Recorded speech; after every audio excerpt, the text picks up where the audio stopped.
mandamentos do Senhor, e dessa forma a bênção de Deus foi derramada sobre aquela nação. Mas a Bíblia fala que na época que os juízes governavam, vez ou outra, o povo abandonava o Senhor, o povo não guardava mais os mandamentos, o povo deixava Deus de lado e ia adorar outras divindades pagãs, como Astarote, como a Sera, como Moloque, como Baal, como os Balaíns. E por causa disso o Senhor ou se entregava nas mãos dos seus inimigos, ou o Senhor mandava peste e a fome, doenças entre o seu povo. E a Bíblia fala, igreja do Senhor, que houve fome em Belém, Belém de Judá, aleluia. O próprio significado do nome Belém quer dizer casa do pão, e na casa do pão faltou pão, não tinha comida, houve uma grande fome. E essa fome, meus irmãos, a Bíblia começa a entrar na história dessa família, Elimeleque e Noemi. E Elimeleque e Noemi tinham dois filhos, Malom e Quilion. E a Bíblia diz que por causa da fome, eles saíram da casa do pão, eles saíram de Belém de Judá, e eles foram para os campos de Moabe, eles foram para a terra de um inimigo histórico de Israel, para a terra de uma nação que cercava a nação de Israel, e vez ou outra se levantava contra a nação de Israel para destruir, às vezes com a permissão de Deus, por causa da desobediência, mas às vezes por maldade, por querer enfrentar o povo de Deus. Vez ou outra Deus entregava os moabitas nas mãos dos filhos de Israel, e vez ou outra Israel, aleluia, era entregue nas mãos dos moabitas. A Bíblia não entra em detalhes, a Bíblia não fala se aquele homem orou, se aquela família orou, se aquele povo dobraram os joelhos para ver se era da vontade de Deus ir para aquele lugar. A única coisa que a Bíblia diz é que por causa da fome, eles saíram de Belém de Judá, da casa do pão, aleluia, saíram das terras que o Senhor havia prometido a eles, através da bênção patriarcal de Abraão, de Isaac e de Jacó, e foram para uma terra estrangeira. Olhem para cá, meus irmãos, aleluia. E nessa terra que eles foram, com a intenção de melhorar de vida, com a intenção de enfrentar a fome, que era muito grande lá em Belém de Judá, aleluia. Mas em vez deles alcançarem, aleluia, dinheiro, alcançarem pão, alcançarem a sobrevivência da vida deles, aleluia, uma grande tragédia sobreveio sobre aquela família. Bendito seja o nome do Senhor. A Bíblia fala, meus irmãos, aleluia, que depois que eles chegaram na terra de Moabe, nos campos de Moabe, talvez para trabalhar, talvez para plantar, talvez para adquirir uma terra e ali semear e viver, aleluia, do fruto da terra. Em vez disso, pelo contrário, sobreveio uma grande tragédia. Primeiro, a primeira pessoa que morre nessa história é Elimeleque. Elimeleque era o chefe da família. Pesava sobre os ombros de Elimeleque, aleluia, de orar a Deus e pedir direção a Deus para saber se realmente era o propósito de Deus eles irem para aquele lugar. Pesava sobre os ombros de Elimeleque a provisão da família, pesava sobre os ombros de Elimeleque a liderança espiritual, pesava sobre os ombros de Elimeleque a condução da família, o cuidado com a família. Bendito seja o nome do Senhor, aleluia. Mas a Bíblia não diz, mas eu entendo por inferência bíblica que aquela saída daquela família de Belém de Judá não foi na direção de Deus, porque se fosse na direção de Deus, Elimeleque não ia morrer, e muito menos depois os dois filhos de Noemi também morreriam. Aleluia. A Bíblia dá uma prova bem clara e categórica que Elimeleque, como líder espiritual daquela família, cometeu um equívoco, cometeu um erro. A intenção era até boa, mas intenção boa, o inferno está cheio. Um crente que serve a Deus, ele só toma uma decisão depois de consultar o Senhor. E ele precisa ouvir a voz de Deus, ele precisa estar atento à voz de Deus para não cometer erro e comprometer a sua família. Aleluia, aleluia. A Bíblia diz que Elimeleque morreu. Qual o significado do nome de Elimeleque? O Senhor governa, o Senhor reina, aleluia. Mas ele não permitiu que Deus governasse a sua vida. Tem muita gente, meus irmãos, que às vezes está sofrendo, quebrando a cara e até perdendo a vida, porque não permitiu Deus governar sua vida.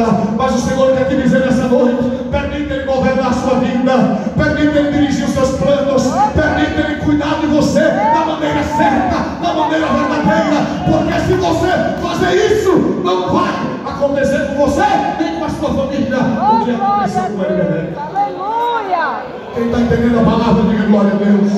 Oh, O Senhor reina, o Senhor governa.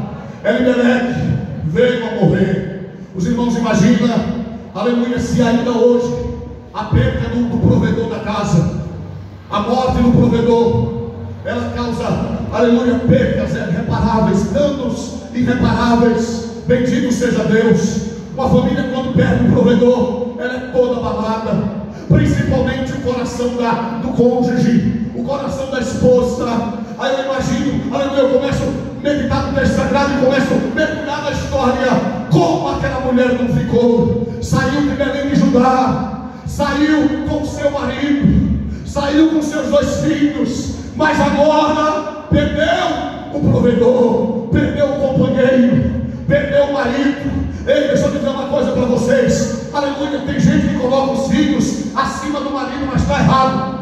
Você não pode colocar os seus filhos acima do seu marido. Você tem que colocar o seu marido acima dos seus filhos, a sua mulher acima dos seus filhos, porque antes dos filhos nascer, primeiro tem o marido, primeiro tem a mulher. Aleluia. Tem muita gente que está fazendo o contrário, porque a Bíblia não ensina isso. Jó perdeu todos os filhos, mas a mulher ficou lá. Valorize a sua mulher, valorize o seu marido, porque o seu marido, aleluia, ele é importante para você, a sua mulher é importante também para você. Quem está entendendo, dê um brado de glória a Deus.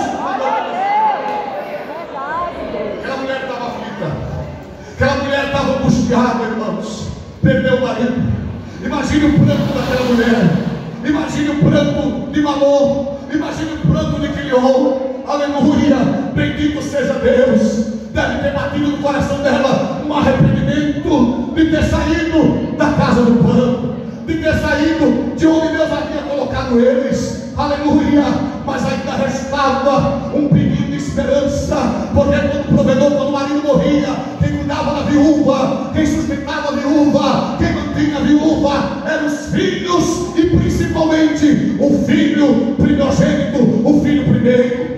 E ela sabia que perdeu o amor da vida dela, perdeu o marido dela, perdeu o pai dos filhos dela, perdeu, mas ainda havia uma semente daquele casamento, ainda havia 2 sementes daquele casamento. E qual era a sua semente, igreja? Era Malom e era Quilion. Bendito seja Deus. Ela sabia que o marido morreu naquela época. O homem tinha muita importância dentro do seio familiar, porque ele era um provedor, literalmente. As mulheres dificilmente trabalhavam para trazer uma renda complementar. Pelo contrário, elas cuidavam da casa e cuidavam dos filhos. E agora, se ela perdeu o marido, quem ia cuidar dela? Quem ia sustentá-la? Mas ainda havia uma esperança no coração dela, igreja do Senhor. E qual era a esperança? A esperança era Malom e Quilion. Malom, aleluia, era o mais velho, era o primogênito. Quilion era o mais novo. Bendito seja Deus. Mas por incrível que pareça, se já estava ruim, em vez de melhorar, porque há momentos na nossa vida que em vez das coisas melhorar, piora. E você fica sem entender: Senhor, já estava ruim, e eu estou orando, eu estou jejuando, eu estou obedecendo a tua palavra, mas em vez de melhorar, piora, piora. O que é que acontece, igreja? Morre Malom.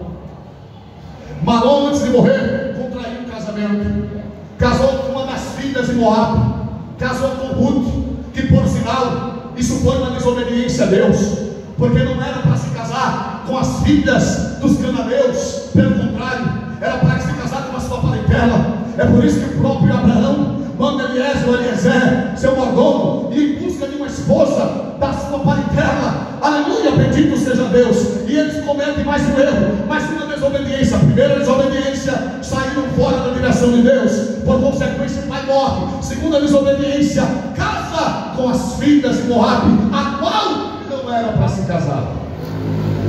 Quem está entendendo, diga glória a Deus. Glória a Deus. E aí para Noemi, mãe de Malom e Quilion, pensando que ia ter netos, pensando que os seus filhos iriam lhes dar netos, que acontece? Da mesma maneira, não sabemos as causas das mortes, nem de Elimeleque, nem muito menos de Malom e de Quilion, mas da mesma maneira que Elimeleque morre, Malom e Quilion morrem também.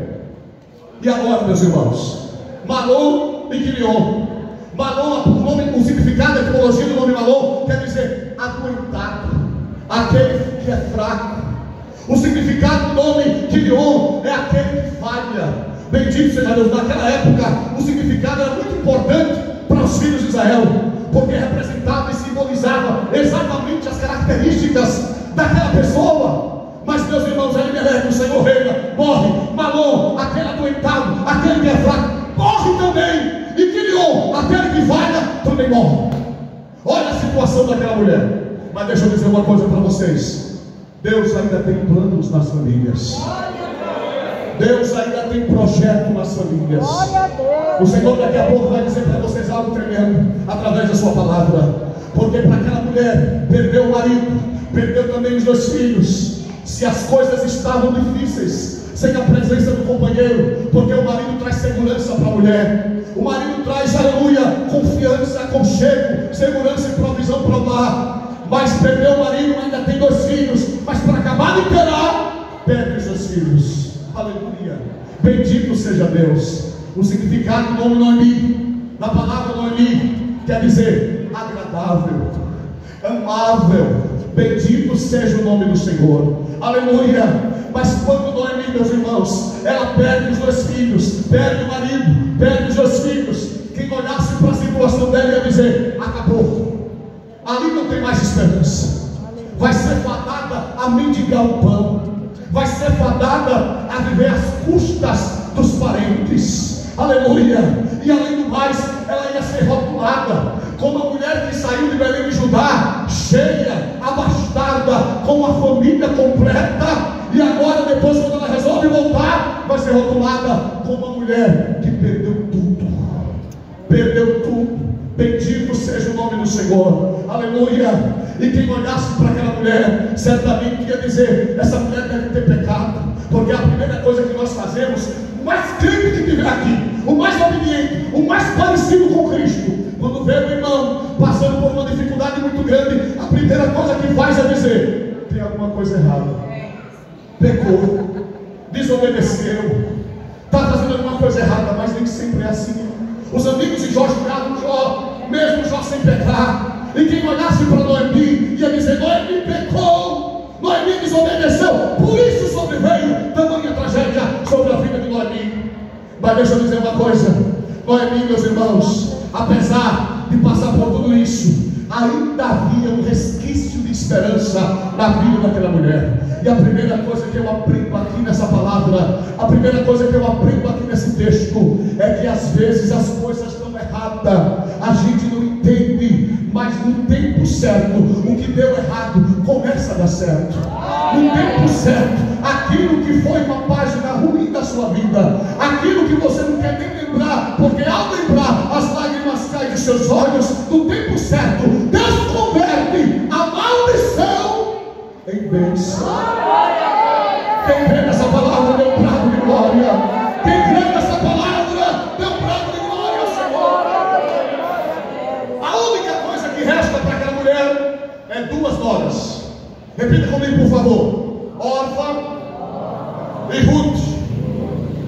Quando Noemi se cansa e vê que não tem mais nada naquele lugar, ela sabe que na casa, lá em Belém, na casa do pão, Deus visitou seu povo. Ela resolve voltar para casa, e ela pega as 2 noras com a intenção de voltar para casa. Mas no meio do caminho, ela olha para a Orfa, olha para a Ruth e diz: minhas filhas, eu sou velha, não vou me casar de novo, não tem condições de ter mais filho, mesmo que eu me case hoje e tenha mais filho. Vocês vão esperar eles crescerem para poder casar? Aleluia. Então é melhor que vocês, minhas filhas, voltem para a casa da sua mãe, para a casa da sua família, da sua parentela. E quando Noemi abre a boca e diz isso, as 2 noras levantam as mãos e levantam a voz e começam a chorar. Elas choram porque elas haviam se apegado a Noemi, porque toda a família que se preza se apega ao pai, se apega à mãe, se apega ao sogro, se apega à sogra. Mas pastor, tem sogro e sogra que é uma bênção, mas se apegue também, aleluia, se apega agora. E a Bíblia diz, igreja do Senhor, que elas levantaram as suas vozes e elas choraram com aquela palavra que Noemi diz. E a Bíblia diz que Orfa ouve o conselho da sua sogra de Noemi e volta para casa. Qual o significado da palavra Orfa, do nome Orfa? Quer dizer pescoço ou nuca. Mas a Bíblia de Estudo de Jerusalém vai mais além, e ela diz que o significado do nome Orfa é aquela que vira as costas. E foi de fato o que Orfa fez. Abandonou uma viúva, abandonou a sogra que não tinha um pau para dar um gato. Ninguém queria casar com uma velha. Quem é que ia casar com uma velha? Havia uma lei lá, em Deuteronômio capítulo 25, versículo 5 ao 10, a lei do levirato. Olha bem para cá, o próprio Deus dá para Moisés, e Moisés dá para o povo. Mas havia esse costume naquela época, quando o irmão morria, e quando ele morria, ele já era casado, e a sua mulher não tinha filho, ele não gerou, ele não teve descendência, o seu próximo irmão, ou um parente próximo, deveria casar-se com uma viúva, para lhe dar filho. Você pode conferir isso na Bíblia, em Deuteronômio, capítulo 25, do 5 ao 10, aleluia. Mas só que Noemi era velha. Quem ia casar com uma velha? Ninguém ia casar com uma velha. Glória a Deus. Porque ela era velhinha, já não tinha condições, pobrecita. Mas tem uma coisa: enquanto Orfa vira as costas e abandona Noemi, Ruth, que quer dizer companheira leal, ela diz: para onde tu fores eu irei, o teu povo será o meu povo, o teu Deus será o teu Deus. Onde tu inclinar a cabeça, eu vou inclinar a cabeça, e só vai me apartar de ti uma coisa: o que é? A morte. Mas nada vai me separar de ti. Aleluia, Jesus. Sabe o que eu aqui? Que mesmo que aconteça o que aconteceu com Noemi, Deus ainda vai levantar alguém que não vai nos deixar. Aleluia, glória a Deus. Eu acho que você não entendeu, eu vou repetir para você entender. Mesmo que aconteça o que aconteceu com Noemi, Deus ainda vai levantar alguém que não vai nos abandonar. Orfa abandonou, vai ter alguém que vai abandonar, vai ter alguém que vai excluir, que vai esquecer, que vai arrumar as malas e ir embora. Mas vai ter alguém que Deus vai levantar para dizer: para onde tu fores, eu irei. Onde tu pousares, ali eu pousarei. O meu povo será o meu povo, o teu Deus será o meu Deus. Aleluia. Pode contar comigo. Eu estou aqui, eu estou aqui, eu estou aqui, eu estou aqui. Glória a Deus. Glória a Deus. Aleluia. Aleluia. E sabe o que acontece, igreja? Noemi volta para Belém, para a casa do pão. Deus havia visitado o seu povo. Elimelec não tinha irmão mais, tinha parentes, mas não tinha nenhum irmão, porque já era um homem velho. Aleluia. E ela disse: vem cá, minha filha. Aí Ruth veio. Aí ela disse para Ruth: Ruth, tu sabe que eu sou já velha, não tenho como gerar mais filhos, mas tu és uma menina nova, tu és uma menina bonita. Vai até os campos, aleluia, que havia lá em Belém, Judá. É o tempo da cega, é o tempo da colheita, e tu vai lá, o que sobrar daqueles que estão colhendo, tu vai pegando, tu vai guardando. E a Bíblia diz, igreja do Senhor, que Ruth ouve a voz da sua sogra, e ela sai de manhãzinha bem cedinho, e quando ela sai, ela chega até os campos, sabe de quem? As plantações, sabe de quem? De Boaz. E quando ela chega lá, aí os moços estão cegando, estão colhendo trigo, estão colhendo a cevada, mas aquilo que sobrava, o que eles colhiam, o que caía no chão, não era para eles voltar e pegar de novo, não. Era para deixar para os pobres, era para deixar para os miseráveis, era para deixar para os necessitados. E isso era uma lei de Deus dada aos filhos de Israel. E ela começou a pegar o resto do trigo, o resto da cevada, e ela chegou cedinho, foi colhendo. Aleluia. Quando deu mais ou menos 11 horas, na hora de comer, Boaz chega. Quando Boaz chega, sauda os moços também saudam Boaz. Mas tem uma coisa que chama a atenção de Boaz: quem é essa mulher? Quem é essa moça? Aí alguém responde: essa é a nora de Noemi, moabita. Ah, eu ouvi falar dela. Ela não abandonou Noemi, a outra foi embora. Noemi perdeu o marido. Quando Noemi volta para Belém de Judá, o povo disse: lá vem Noemi, saiu com a família e agora voltou sem nada. No capítulo 1, versículo 20 do livro que nós lemos, Noemi disse para o povo: não me chame mais de Noemi, mas me chame de Mara, porque eu estou amargurada. O Senhor tirou tudo que eu tinha, e não me chame mais de Noemi. Noemi era tratada como amargurada, porque tudo que lhe aconteceu. Mas quando Boaz vê a Ruth, ele diz: quem é essa moça?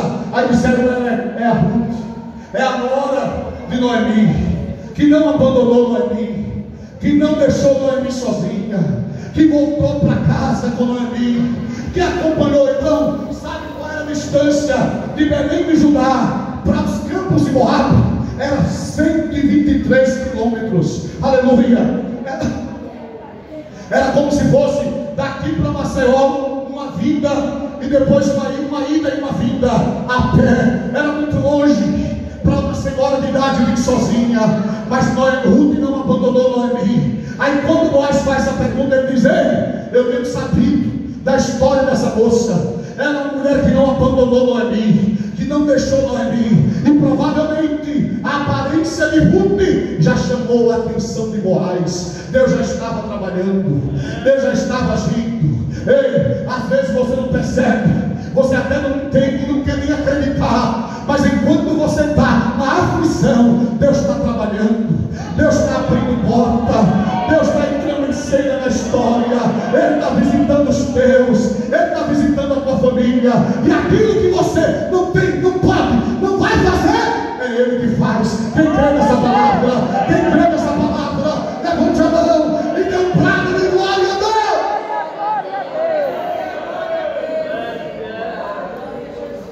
Glória a Jesus, aleluia.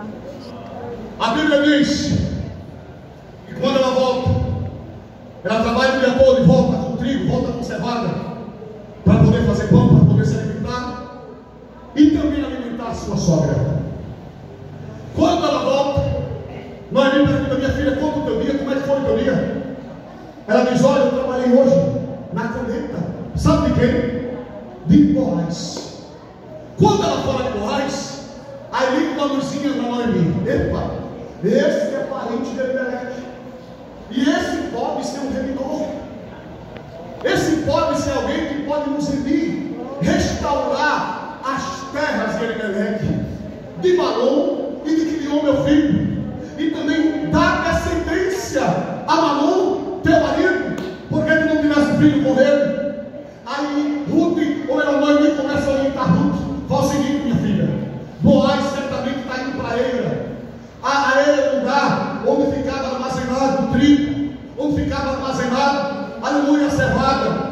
E às vezes os donos, no final do dia, ou pela manhã cedo, eles iam lá olhar quanto tinha armazenado de trigo, quanto tinha armazenado de cevada.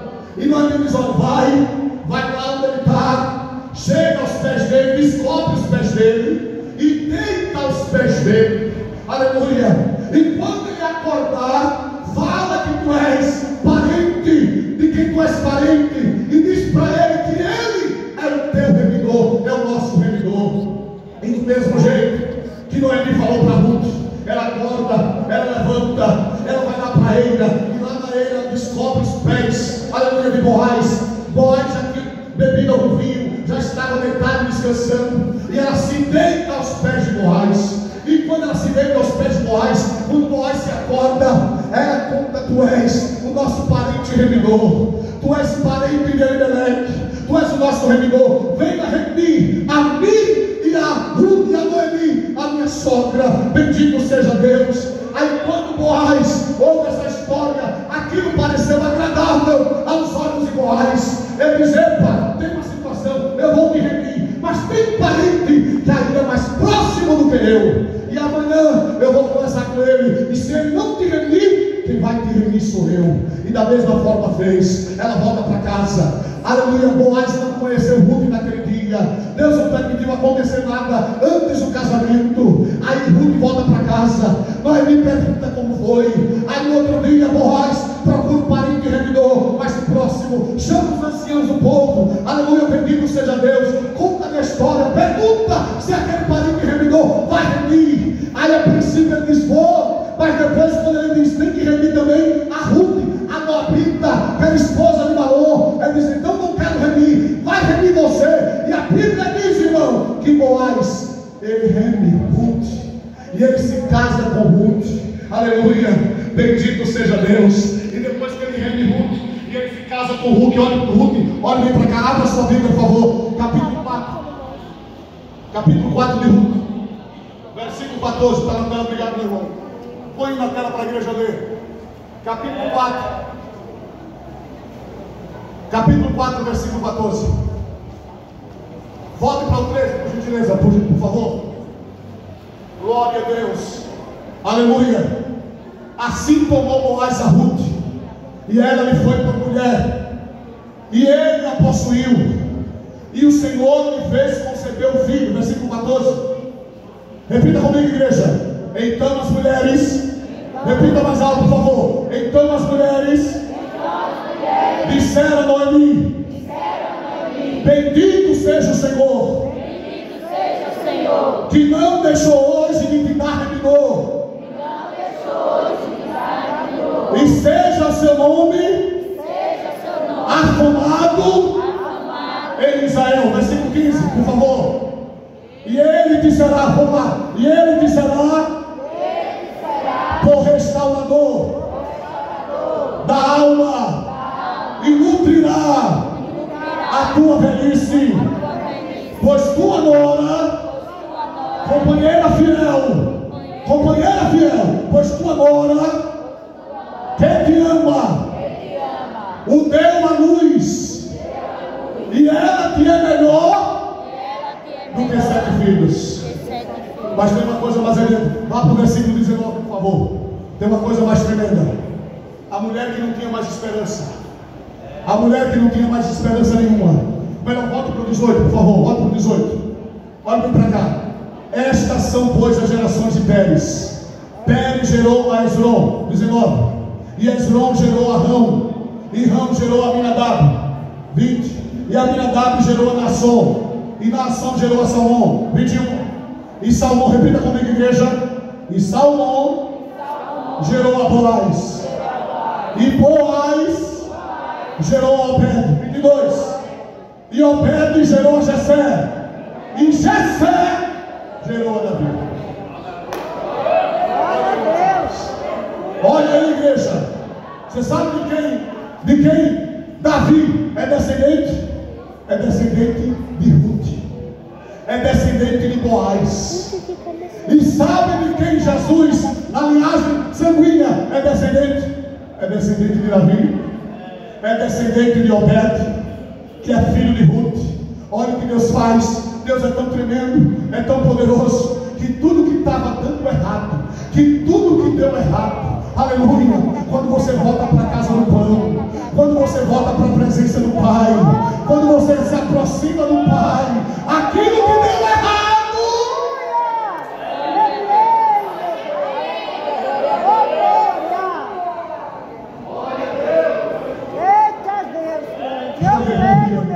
Deus começa a transformar em bênçãos. Deus começa a transformar em bênçãos. Deus começa a transformar uma nova história. Aleluia, não sei com quem eu falo aqui nessa noite, mas a tua família é uma bênção que Deus te deu. Sabe quem que constitui uma família? Gênesis capítulo 2, versículo 25. Deixará o homem seu pai e a sua mãe, e unir-se-á a sua mulher, e serão ambos uma só carne. Se tem uma instituição que o diabo luta para destruir, é a família. Verdade. A família é bombardeada internamente e externamente. O diabo tenta de qualquer maneira, de todas as formas, colocar o marido contra a mulher, colocar a mulher contra o marido, colocar os filhos, bendito seja Deus, contra os pais, colocar os pais contra os filhos. Bendito seja o nome do Senhor. Mas deixa eu dizer uma coisa para vocês: a família é um projeto de Deus. A família não é apenas somente uma parte da sociedade, não. A família constitui a sociedade. Não há sociedade sem família. Bendito seja o nome do Senhor. E eu tenho mais de Deus para dizer para você: não abra mão da sua família. Não abra mão do seu marido. Talvez eu estou falando aqui com pessoas que até durante essa semana pensou em se separar, pensou em se divorciar. Ei, não é isso que Deus preparou para a tua vida. Não é isso que Deus planejou para você. A tua família é bênção do Senhor. Tenha paciência, peça graça a Deus. Se tem alguma coisa errada dentro da sua família, você seja Ruth nessa família, seja companheira leal dentro dessa família. Não desista do seu marido, assim como Ruth não desistiu da sua nora, ou melhor, da sua sogra. Não desista do seu marido, não desista da sua esposa, não desista dos seus filhos. Peça graça a Deus, peça amor a Deus. E seja Ruth dentro da sua casa. Aleluia, glória a Deus. Aleluia, aleluia. A Bíblia diz assim, o Senhor Jesus falou lá em São Mateus capítulo 19, versículo 6: fizeram ambos uma só carne. Portanto, o que Deus ajuntou, não separe o homem. Se tem alguém que detesta o divórcio, é Deus. Lá em Malaquias capítulo 2, versículo 16, está escrito assim: eu, o Senhor, detesto o divórcio. Eita, meu Pai, aleluia. Tem muitos aí crentes, batizados nas águas, batizados no Espírito Santo, conhecedor da palavra, por causa do probleminha, por causa de uma cara feia, por causa disso e daquilo, já fala em separar. Que crente é esse, irmão? Verdade, Deus. Que crente é esse, igreja? Você tem que ser Ruth nessa família. Glória. Você tem que ser Ruth dentro da sua casa. Se a sua esposa não é Ruth, você que é o marido, seja Ruth dentro da sua casa. Se o seu marido não é Ruth, você que é a esposa, seja companheira leal dentro da sua casa. Se seus filhos lhe dão trabalho, são rebeldes, desobedientes, não diga que eles é um caso perdido, porque não há caso perdido para o Senhor. Pode ter o filho mais rebelde da sua casa, mas o Senhor pode salvá-lo, pode transformá-lo. Se tiver afastado, pode trazer de volta. Se tiver lhe dando trabalho, Deus pode transformar ele num menino bom, uma menina boa. Não abra mão dos seus filhos, não abra mão das suas filhas. Pelo contrário, seja Ruth na vida deles. Aleluia! E você que é filho, Êxodo capítulo 20, versículo 6: honra teu pai. Vamos lá, repita comigo, igreja, por favor. Honra teu pai e a tua mãe, para que os teus dias se multipliquem na terra. Vivemos uma geração difícil. Tem filhos que só honram o pai na hora de pedir dinheiro, só honra a mãe na hora de pedir alguma coisa. Mas quando o pai e a mãe diz assim: faça isso, meu filho, faça isso, minha filha, eles façam não, aí não honra. Ei, a Bíblia diz: para que os teus dias se multipliquem na terra, honra teu pai e a tua mãe. Você como filho, seja Ruth dentro da sua casa. Talvez os seus pais estão perdidos, talvez os seus pais estão em pé de guerra, e você diz: meu Deus, eu não quero ver minha família separada. Seja Ruth dentro da sua casa. Eu quero compartilhar algo com os irmãos aqui. E me pergunto, me perdoe se por acaso me emocionar.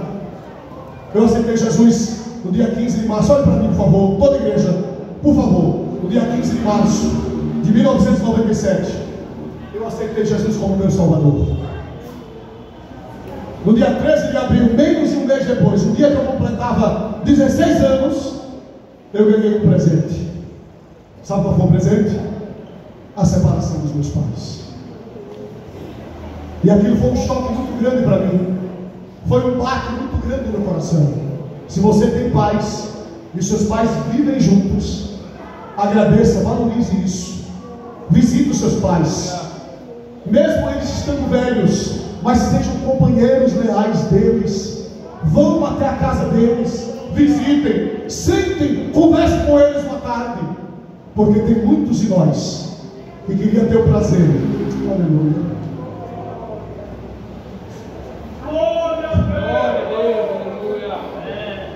Eu tenho o prazer de poder chegar em casa e dizer: bênção, pai, bênção, mãe. E está um no canto e o outro no outro, para poder levar os netos, os filhos na casa dos avós. Não vai em uma casa só, vai em duas casas. E para um filho isso é muito difícil. Eu entrei em depressão com 16 anos de idade. Fiquei 6 meses com depressão. Pensava o tempo todo em tirar minha própria vida e morrer. Porque a causa da depressão sempre há um acontecimento que mexe com o íntimo de uma pessoa. Às vezes uma mulher tem depressão pela perda do marido, pelo divórcio ou vice-versa. Mas geralmente os filhos que têm os pais separados, eles têm uma tendência a ter problemas com depressão. Mas eu louvo a Deus que depois de 6 meses o Senhor me livrou de uma família. E eu sempre peço